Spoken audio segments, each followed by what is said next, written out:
Next up we have Alistair Houghton. He's a Wimpy King on Twitter. Alistair is a journalist by day and he's a Wimpy lover by night. And Alistair is going to talk to us about cathedrals.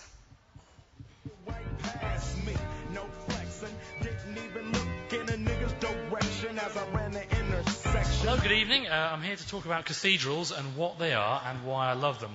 Now, you've probably all got an image of what a cathedral is. Massive church, dominating a town, dominating a landscape, massive towers, spires, etc. Much like those big churches which are on my favourite postcard. Here, look at those three lovely cathedrals. There is, however, one fairly major problem, which is that's not a cathedral, and that's not a cathedral either. Why is that then? Beverley Minster at the top right there is very impressive, but it's not a cathedral.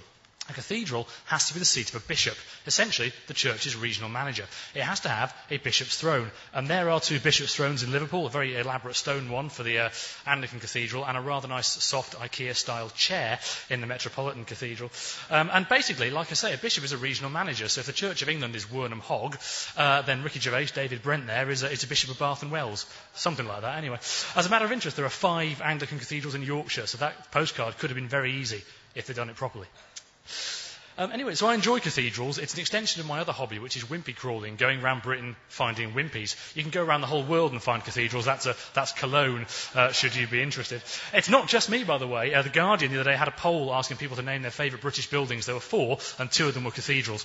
Anyway, postcards. When I was a child, I got a postcard collecting habit from cathedrals. I insisted on having an internal and external picture of every cathedral, hence those there. That's Birmingham Cathedral there.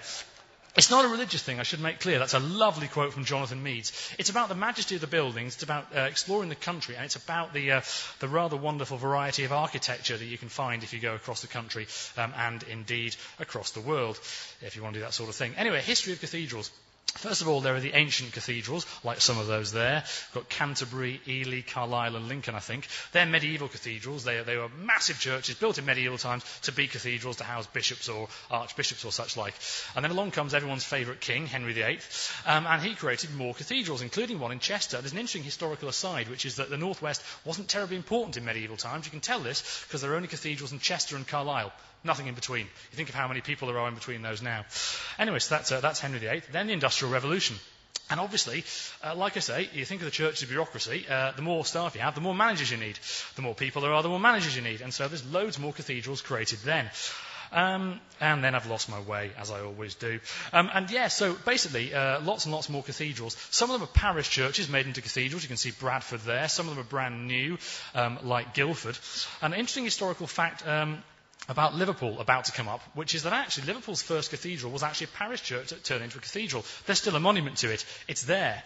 You can see it in Church Street. The church that Church Street was named after was St. Peter's, and St. Peter's actually was the first cathedral of Liverpool before they finished building the other one, which is there now. Anyway, so far this talk's been very Anglican-focused. Obviously, you had in the 19th century Catholic emancipation. Of course, the Catholics were free to worship, and of course, they needed their own head office and series of managers and their own branch offices to have blue sky thinking, etc., etc.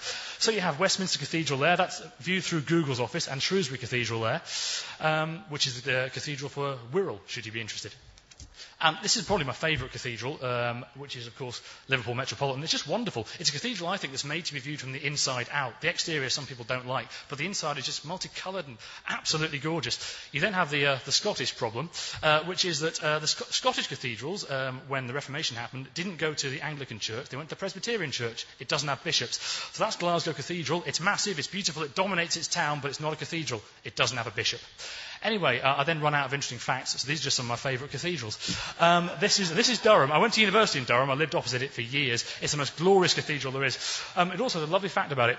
Every cathedral has a lady chapel normally at the East End. They tried to build one in Durham, but they failed because St Cuthbert didn't want it, and so the walls kept cracking, so there isn't a lady chapel there. There you go. Here's some others. You've got St Albans Cathedral there, Millport Cathedral, the smallest cathedral in Britain on an island in Scotland, and Southwark Cathedral, which is London's hidden gem. It's a wonderful medieval church just across the river.